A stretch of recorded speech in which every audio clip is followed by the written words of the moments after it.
moment. You're listening to the Prime Culture Podcast. This Prime Culture is for the dreamers, the schemers, and the believers. We're here to introduce a whole new generation to the abundant life. We're here for the prime of our lives.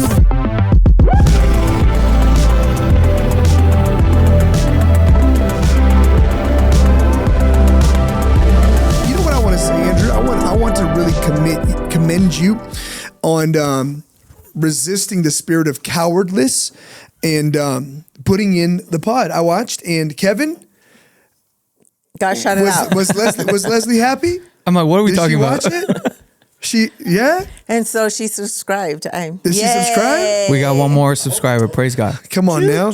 418. Come on, Jesus. Get us to 500 this year. Hey, welcome back to the pod, man. I hope it's been great. I'm excited about Right Side Up this year. Mm-hmm. I really am, man. Everywhere in our own personal life, in how we've been walking with young men and women of all ages that we have been discipling and mentoring and just pastoring. Man, this is the year of Right Side Up, man. I love it. I love it. I love it. But, you know, we are continuing a conversation today. Usually I have a lot more preamble, but today we got to be all killer, no filler. Last week I heard a lot back from the last episode.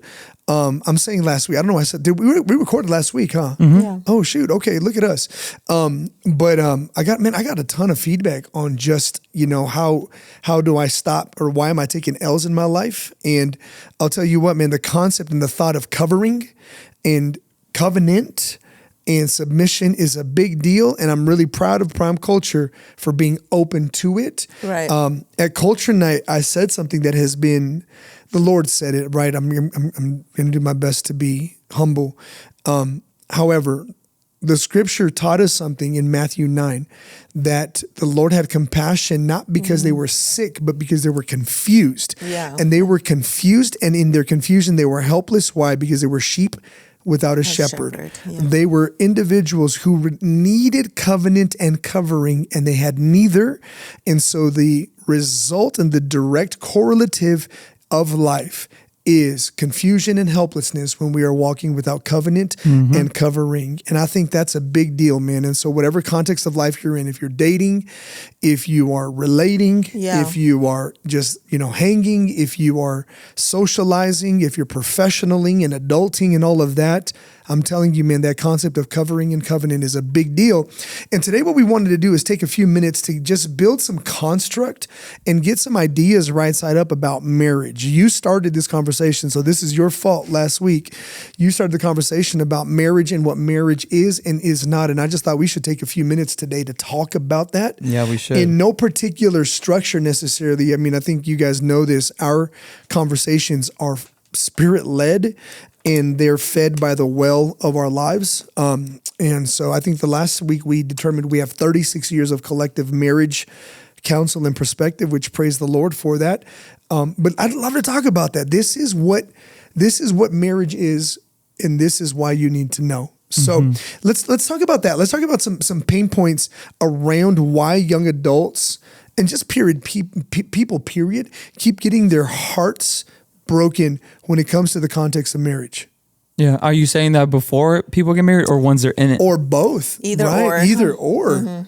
Hopefully, now listen, I will say this might be a controversial take. I hope you get your heart broken before you get married to that person. I think that's a big issue. The problem is that usually doesn't happen, because we counsel so many young adults. Oh, we've never fought. Like, you come to premarital like that's counseling. a win. Yeah. Like, that's their flex. You're coming to premarital counseling because, you know, we're perfect for each other. We love each other. We've never fought. And to me, that's a red flag. And to you, it's like a green flag. To which point I'm like, will you counsel us?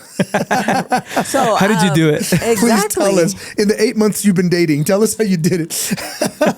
And so I think a big shock where I guess we can start is before you get married and then you actually get married.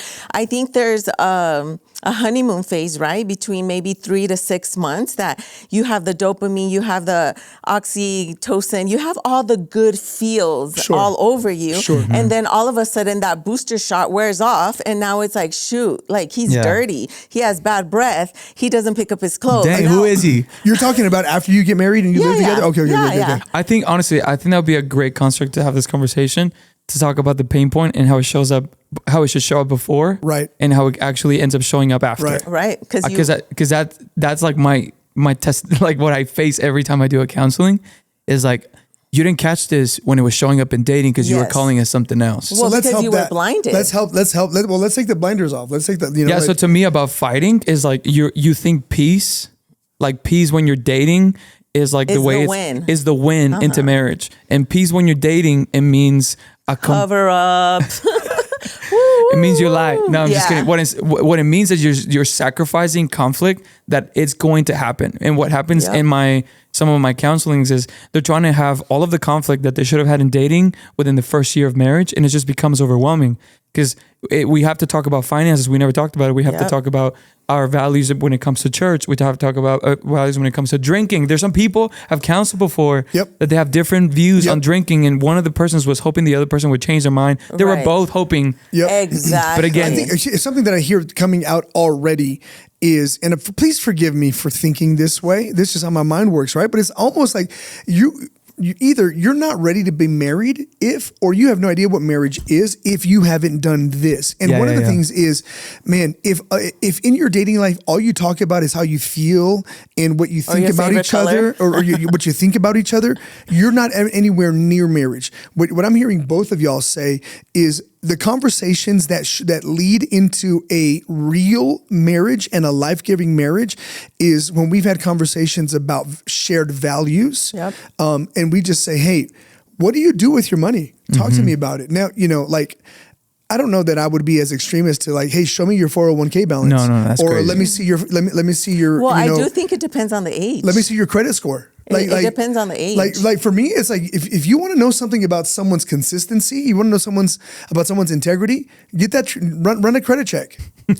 I'm serious, I think bro. if you're in your 30s, I think that's a very plausible question. Why 30s? Bro, there people are buying houses at 25. No, I know. But when we were in our 20s, we just had no clue. Oh, yeah. I would say there's a lot of people that have no clue at 20s, right? Yeah, and they might not even understand that question. You're asking me about something that I can't even give you. Then look, in this, I'll say this with all the love of my heart. I knew this was going to be a spicy episode. I knew it. But here you go. God bless you. I say it because I love you. If you don't even know the construct of a credit score, why are you dating anybody? Because I want to be loved. Well, here's the thing. No, I want to be provided for. I don't even think it's that deep. I want recreation. I'm bored. I want recreation. I want recreation. I want some attention, which I'm going to repeat a revelation that God gave me last week. Get a puppy. For real. If you want to have fun, if you want attention, if you want someone to just be happy when you come around, don't do that with a human being. Do that with a puppy. Get a puppy. Unless you're dating and you want to get a puppy together. Don't do that. Because when you break up, inevitably when you break up, you're going to have a custody battle. Yes, and we have gone through those custody battles. And those are real and they're real painful. And the real feelings. It's wild to me. Sorry, guys. Right. So to me, the first one, if we're going to start putting some handles to it, is if you are, I guess, attempting peace in your dating life, that is a red flag. And it'll show up in your marriage as you're going to try. As chaos. It's going to be chaos. Okay. Yeah. Can I give that a little bit of drill down? Because I hear what we're saying if you're attempting peace. I don't think attempting peace is a wrong thing. But if your attempt at peace is denial. Or avoidance. That is not marriage, and that's not marriage material. You're fooling yourself, right? If what you call peace is denial, and here's what I mean by denial. You're at Applebee's and you're talking, or I don't know where you go for dates, right? But and you're talking and they say something that for you is like, ooh, but you don't say anything. That's avoidance and that's denial. Yeah. Well, what I meant to say is, to me, the opposite of peace in this context would be agreement. That's what you want. You want agreed upon values rather than there's confrontation. Exactly. Very good. And reconciliation would happen after the conflict. Does that make sense? Good. But that's great. if it's just peace as a feeling, peace as in like, everything's okay. Yes, I don't want to I would ruffle say any that. feathers. Of I don't course, want to good. move We're anything. We're called to be peacemakers, Yes. which is the reason you will have a conflict with somebody and then achieve reconciliation That's very good. afterwards. But I do think peace as like a feeling or just obtain. A state. Are we good? A I just state. want to be good. Can we I be just good? want to be good. Can we not Just fight? wanna be- Because yeah. fighting is bad. Fighting is bad for dating. I would say, well, if you already know you're going to be fighting a lot with this person, I mean, it's telling you everything about values and everything. Exactly. But I do think what you said is, and this is something I learned from Cruz, we don't want to share assumptions. We want agreed upon values. 100%. And we should be having conversations about what we value. And if we are not on the same page, let's talk about it. Right. Let me find out about you, where you stand on that. Let me find Right. out.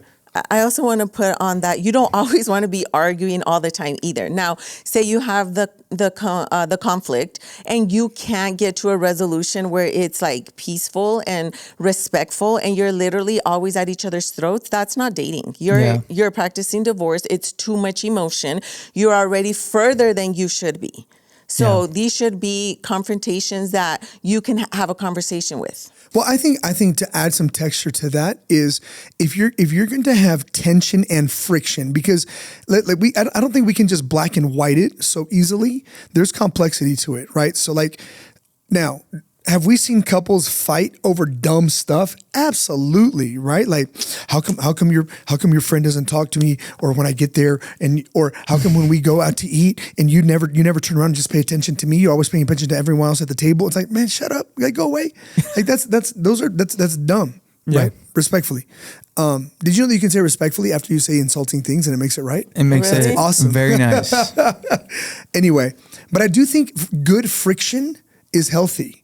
Right? If we're having friction about, okay, hey, where would you want to spend Christmas every year? Well, I want to go to Chihuahua. We go to Chihuahua every single year, and it's like, wait a minute, hold on. Not that there's anything wrong with going to Chihuahua, right? I love Chihuahua. I've been going to preach there like the last 3 years. I love it. Nothing wrong with Chihuahua. What I'm saying is there might be some friction about, wait, hold on. I don't know that I want to go there every 3 months. I don't know. Wait, can we talk about that? That's some friction that's good to figure out in your dating life. Yeah. Right. Well, Right? I think that's the conflict and friction that we want. What I'm talking about is yelling and screaming, and now we're not going to talk because that's immaturity. Where Right. if you're dating, it's like it shouldn't be that hard. Right. And that was my point. My point is not everything should be a fight, and not every friction is bad. Yeah. Right? I think the conversation should be driven by curiosity. That's it. Yep. And intentionality for sure. Because you also don't want to make a person feel like they're being vetted. Like like, let me see if you're good enough for me. Right. It's an Right. interview. It's curiosity. And to me, the boundaries, like if you're dating somebody and you want to do what we're recommending that you do, is you approach, every time you see this person, you approach it with curiosity. I'm curious to know more about you, to know what you're about, what you love, where you stand on. And rather than going to both sides, one of the sides is complete peace. Let's just talk about everything that makes us happy, and let's just like put a highlight reel every single time we talk. And the other side is like, so tell me about those are opposites Trauma. you never want to be in. And I think the sweet spot is curiosity that is driven by just wanting to know this person. Intention. But at the same time, you're doing that curiosity with the objective of obtaining knowledge about the person's values. That's why I'm asking you. That's why I'm curious about you, because I want to know who you are and what you stand for. Yeah, I think this is brilliant. The both of you are just nailing it, because as I'm hearing you guys share on both sides, the curiosity, and then just like let's not be shallow and childish, right? With our friction and our fighting. Like I know we're talking about it from the dating context, but as I'm hearing you and I'm thinking about our life, right? It's like, wait, hold on, that's actual married life. Yeah, that is married life. We do that all the time. Yeah. There is a constant curiosity. I love that you said that, right? Where it's like, hey, what's going on with that? Hey, I just noticed a little bit of a tone. Like, what? Help me understand what that is. Hey, what's happening? Hey, there's an ongoing curiosity, and if you can't establish that right now, you think that that's going to go away with marriage, and that is, oh my gosh, man, I love you with all my heart, but you're setting yourself up for a whole lot of disappointment. Yeah. She's always asking me questions. Yeah, she's curious, bro. She gave her life to you, dog. I think that's a beautiful point that I don't think anybody's ever really talked about it, because it is a muscle of communication and curiosity that you have to exercise. My marriage started getting better like year 4 or 5.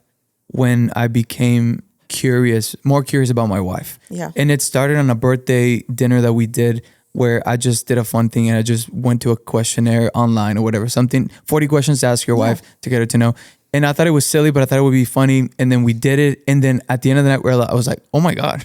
I don't even know there you. was so much stuff I didn't know about you. And then that curiosity just like brings like a deeper intimacy, and you feel closer friends. Man. And you feel like, and that, from that, I will say, I'll just be super transparent.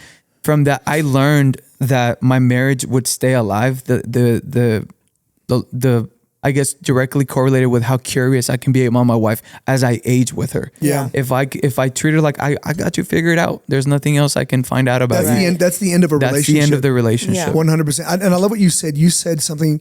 You said it's about building intimacy, right?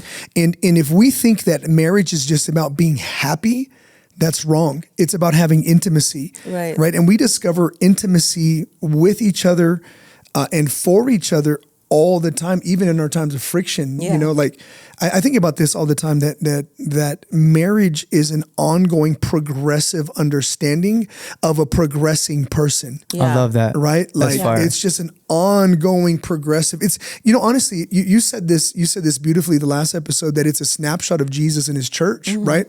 And it's the church in the marriage context, we have an ongoing progressive revelation of Jesus. Oh my gosh. And that's where holy, holy, holy comes from, right? Like, man, I just see aspects of him all the time that are new and they're beautiful. And it's like, man, when I was 17, when I was learning to love Jesus is different when I'm 27 and I'm seeing a view of him, and much like us, right? When you and I were dating at 18 was beautiful then, but then at 28, it was beautiful. And then when you became a mother, now I'm a husband to a mother and a professional. That's what the heck? And now we have teenage kids. We have a 13-year-old, and it's like, oh my gosh, like, and it's a progressive understanding and a progressive intimacy with a progressing person. Yeah. Right. And so if we think that, you said it last time, that marriage is this trophy, it's this static thing, we have it wrong. It's lifelong learning. Marriage is lifelong learning. It will not end. What I love about curiosity too is that it helps kill assumptions. Oh, very good. A lot of times when you get in marriage, there's so much assumptions. And when you think you know the other person, or you don't know, or whatever your assumption is of the other person, that's how your life is going to go. And that was us for like the first couple of years. We had so many assumptions of one another, and we didn't know how to communicate. So I think when we both became unselfish, started realizing that marriage really is death to self and service to others, is when we became humble enough to become curious, to lose the assumption and actually ask the question. I love that you bring up the thought of selfishness. Before we started airing, or before we started shooting, I made this statement that I'd been thinking about earlier today about, and the statement is this: consent is not covenant, right? Having consent is not covenant. I remember our first few years of marriage. Selfishly, I just wanted consent. Hey, I'm going to go play basketball with the guys. I'll be home when I'm home. Right? I behaved like, you can attest to this. I don't care. The Lord has redeemed me. I'm a new person. Right? I'm a new creation in Christ. But how often, I think I was a bigger culprit of this than you were. But how often would I just care about you saying yes and not think about the commitment that we had with each other, and think about the covenant of being my priority, versus just like, no, but you said yes. But you said yes, not even thinking about the commitment to serve, the commitment to put you first, the vows that we made before, each other and the Lord. And I think sometimes, we really make that mistake, that just because I say I do, which is consent, we think that automatically becomes covenant. And I think that's because in dating, all we look for is consent. Are you good with this? Are you good with, when covenant should be, let me serve you. And serving you means denying myself. Right? And so how about that in dating? How about you act like husbands and wives before you say I do, before you buy a house, before you put rings on it? How about you act like a husband and wife, and you have a covenant with God? This is a hot take. I love y'all, but here we go. And my covenant with God should override the consent she gives me. Hello? Right? Yeah. Right? So I think for a lot of us, marriage is not just consent. Marriage is not just that, it's covenant. Just because you said yes doesn't make it right for me to go and play basketball. Because I was a basketball guy, like our first 4 or 5 years of marriage. And we lived on the west side, and there was this gym up on Paragon in North Mesa Hills. And they would stay open till like 2 a.m. And I would just go run ball till probably about 11, 12 at night. And like she'd get home from studying or from you were in grad school at the time. And I would just ignore her phone calls and not, it's like Tuesday, you should know where I'm at. You told me I could do this. And so I had consent, but I was behaving so outside of covenant. Right? Yeah, it was rough. Wow. Do you want to talk about that? Well, I think we should talk about covenant. I think I think we're using that word right now. And I think, and it's funny because I'm starting to think like you, but you said curiosity, and then we're talking about covenant and of such things a marriage is made. So what is covenant? What is covenant? Let's talk about, obviously, I think we need to talk about the meaning of the word and the context that it comes from theologically, but what does that also look like in a marriage? Why are people not living in covenant even though they're married? Or why, one of the things that you said right now is that you should be practicing this. So dating is practicing marriage. That's what actually you should be doing. You should be getting better at marriage when you're dating. So how can somebody who is young practice covenant? That's a good word. Yeah. Go ahead. No, go ahead. I was just wanted to clarify. We don't want you practicing marriage like husband and wife as you're dating, because within the confines of your current covenant with Jesus. Come on. We just want to clear that up. We're good. Pastor Felipe said exactly. No, what I meant. Said we could go on a honeymoon. That's what he said. That's what Pastor Felipe said. Yeah. That's not what I said. So, oh my gosh, man. So go ahead. So biblically speaking, a covenant at its very, very fundamental is an agreement between two people. Okay. And when you see covenant throughout the context of Scripture, it's not about what I'm giving, what I'm getting from the other person. It's actually what I'm giving up for the other person. Covenant is more about that than it is a contract. A contract is you do this, I pay you this, right? It's an exchange. Covenant is different than contract. Contract is transactional. Covenant is relational. Covenant makes us one.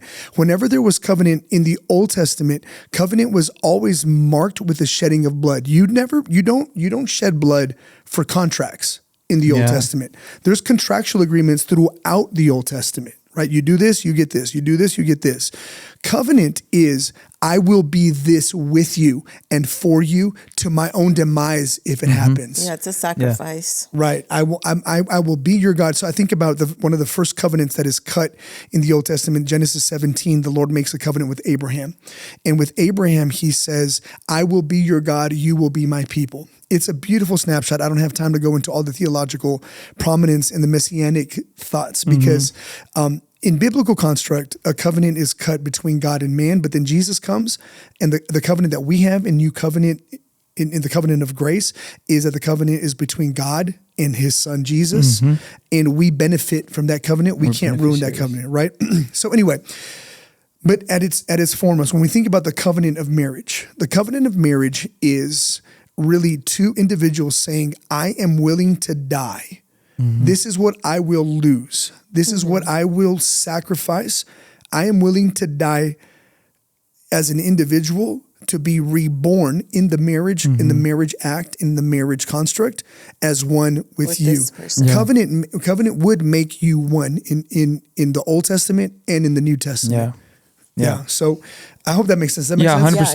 Yeah. So well, I was just gonna say that I think we might have some people who think they're living in covenants in some other marriages. And this, I think what I said last time about the trophy, that's a contract. Right. That's something, I'm signing this so I get this in return. Yeah. And covenant is the opposite, this is what I'm responsible for. Yeah. Like I agreed to this and this is what I guarantee you will get. So now in the context of dating, and I think now that you brought that up, the thing about this is what I'm not saying. I do think though that there are some people practicing marital covenant in dating early. And I think it's out of time and it's out of place. Right. So what kind of covenant should people, let's say if somebody is a young couple, they just met they met at the speed dating at Culture Night or something like that. Mm-hmm. Hey, shout out. First coffee date. No, don't talk about it. Don't deviate the conversation. Oh, you saw me? I saw you, bro. Look in my eyes. You were like, zzz. It was a good coffee date. I won't talk about it. Like, I won't say that a guy told one of our girls, I'll go to coffee with you. I won't say that. I won't say that a guy what happened? They didn't show up. And that he just ghosted her. I won't say that at all. Thank you for not saying that. By the way, if you're watching this, I know your name. And you know I know you. So there you go. God bless you. God bless. But I won't talk, but I'm not going to talk about it. I'm not. Man, I'm so grateful. Because I'm a Christian. You know what I'm saying? I literally saw your face. I was like, oh man, what did I walk into? But going back to my point was, so if young people are very determined, they're ready to date. Okay. They're ready to get married and they're getting to know each other. When do we move into that covenant relationship? Obviously that happens after you say, I do, as a marriage, right? How can they be, I guess, practicing those principles and that behavior and that disposition with one another in the dating life? I do think that's a gigantic question that I haven't even thought about it until right now. It's a beautiful question. It's like, how can I walk with this person I'm very much interested in, but I want to do it the Lord's way. And I definitely want to be curious and I want to be in covenant with this person. What does that look like before and after marriage? Oh, I love it. It doesn't differentiate that much before and after marriage. Here's why. Marriage is a construct that is only meaningful when it is established in our commitment to the vertical relationship with the Lord, expressed to the horizontal relationship with the person in front of me. Does that make sense? Mm-hmm. Right? So a marriage construct. Let's talk about expectation of marriage. Faithfulness, sacrifice, care, integrity, compassion, integrity, intimacy, all of that. None of that is born the moment you say I do to the person in front of you. Talk about it. All of that is received in my new creation and in my regeneration and my redemptive walk with Jesus. Two thoughts. First of all, they asked Jesus, what's the greatest commandment? Watch, he said this, the greatest commandment, and on this commandment, all the law of the prophets hinges. What does that mean?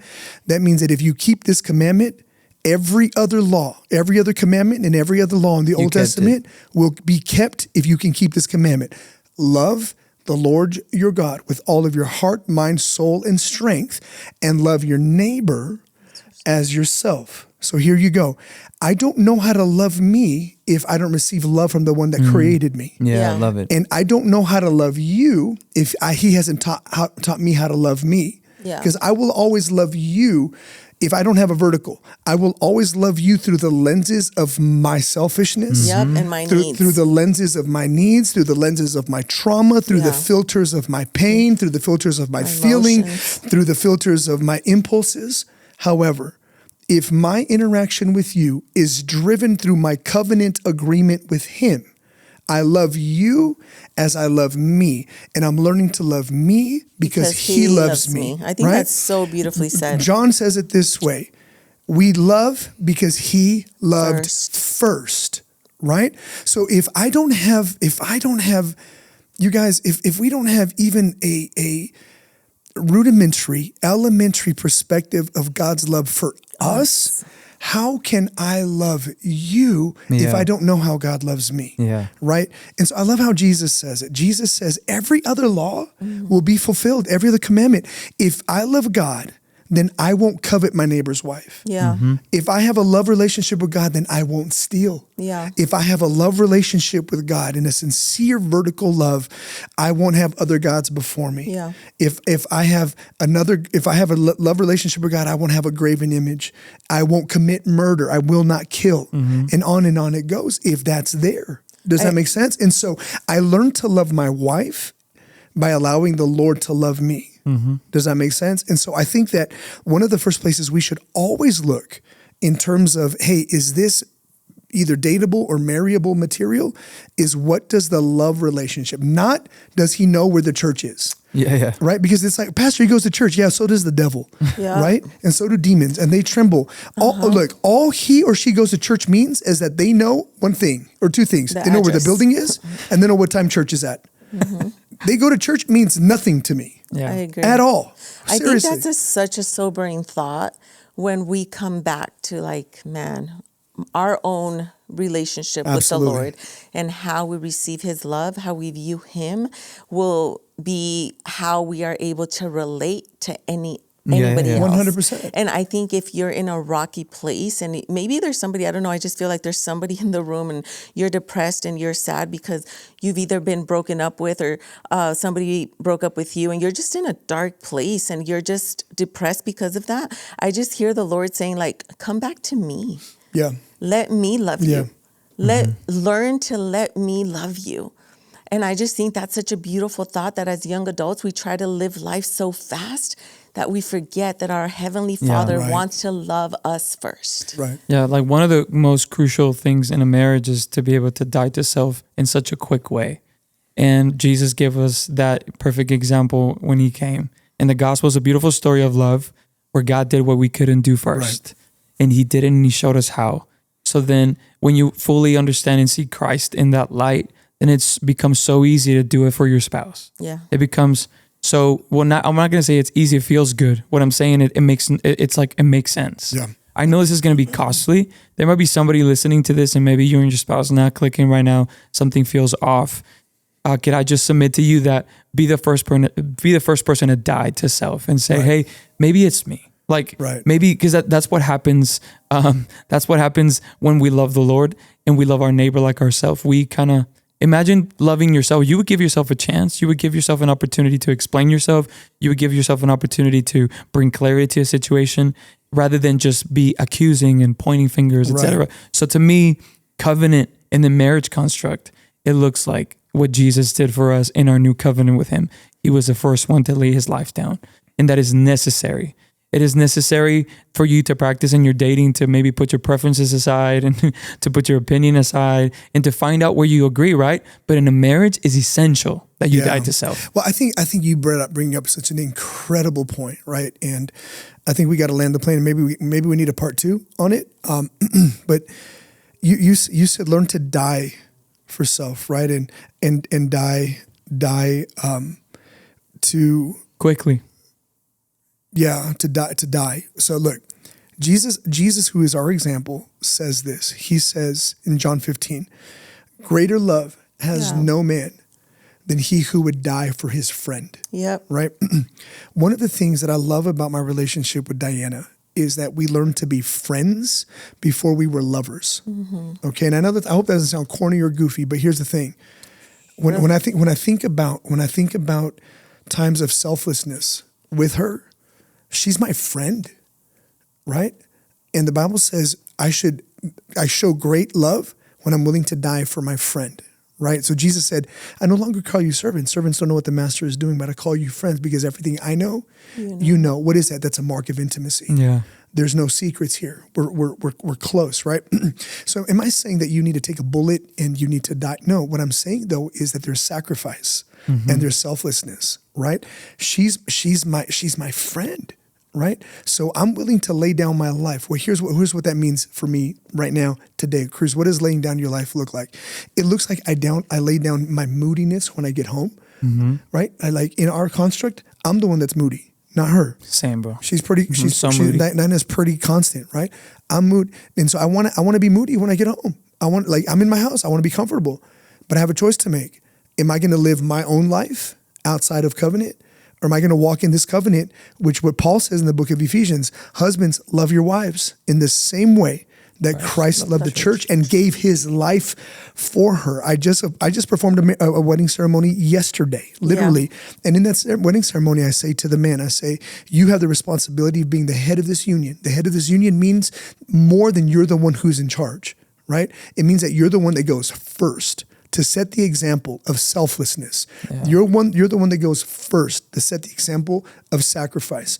And then I said, the man is the head of his home to the extent that he, like Christ, is willing to lay down his life as a denial of himself for the benefit of his wife and his family. I'll say this. How do you know you're not ready for marriage? If you're not willing to deny yourself for the benefit of your friend. Yeah. Before she's a hot girl that you want to get in her pants. That's right. Is that too much? I don't know.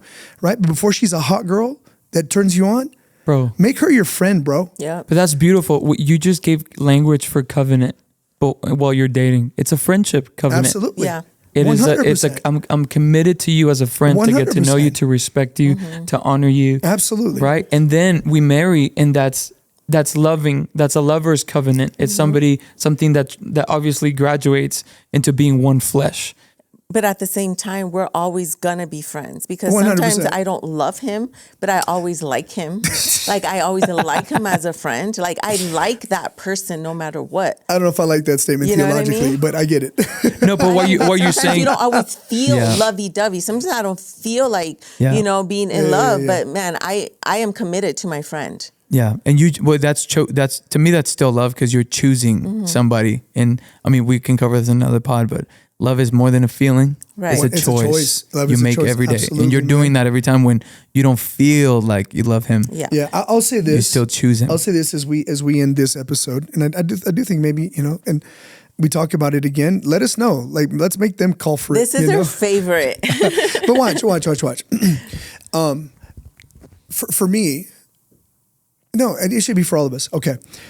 Your relationships will never go further. I feel bold enough to say it this way, and this absolutely in this black and white. Your relationships will never go further than your commitment to the Lord. Never. They will never go further. That's the truth. Why? Right? Because the Lord will convict. Okay, so here's the thought, right? I'm thinking about Joseph. I've been thinking about Joseph all day today, right? And in moments where he's in compromising situations, one specifically is he has opportunity for sexual immorality. Yeah. And he has consent. Watch this. Yep. In a situation where he has consent, his boss's wife is like, "Hey, lay with me. It's all good. I'm what's up? What's good?" Yeah. Right? He says, "I can't do He it." has consent. He says this. Now, we love Joseph, but he doesn't say, "How could I do this to my boss?" He doesn't say, "Oh my God, I can't do this." His statement is, "How could I do this to the Lord?" Yeah. You see where his covenant is? Yeah. How could I do this? How could I do this to God? How could I do this That's to beautiful. the Lord? It really Which maybe let's talk about this in another episode, because the question I have, and this is me just being controversial, is that wasn't the first time she tried to seduce him. There had been multiple times. Right. My question to Joseph is, why are you still close enough that she can ask and take your robe off, big guy? Yeah. Right? Which to me points at no matter what the situation, you can always flee. Mm-hmm. Yeah. You can always run out. Right? But it's all a matter of your covenant. Yeah. Like what drives, and I don't believe your ultimate covenant will drive all other covenants. That's a good word right there. Yeah. Your ultimate covenant will drive every other covenant. If I'm 100%. Faithful to the Lord, I'll be faithful to my wife. To everything else. That's a good word. Yeah. And I think that's a great place to end this conversation. Man, I hope this is a blessing. Y'all, it blessed me. It blessed me. If I'm faithful to the Lord, I can be faithful in my life. Mm-hmm. That's unbelievable. I hope that helps you. Thanks for letting us be in your ear. Let us be on your screen. Hey, listen, we say this every single time, okay? We love it when we hear from you. So blow us up. Many of y'all shot us DMs. I got some text messages from people in the culture like, man, this last episode was so rich. Yeah. There was this, shout out to Nani. She serves on our team. Leilani is her name, but we call her Nani. She sent me like 2 photos of like 4 pages of notes off the first episode this season. Oh, it's awesome. It was incredible. So shout out to you, my girl. I'm really proud of you. But listen, we love to hear back from you. Hit that subscribe button, hit the alert, follow us on Instagram, all the ways to get connected to the culture. If you're watching on YouTube, are in the show description. Or you can just go to Instagram at This Prime Culture. Get connected to what God is doing. We love y'all. We're so proud of you. I'm so glad we get to do this culture together. Till next time, love y'all. Love you. Peace.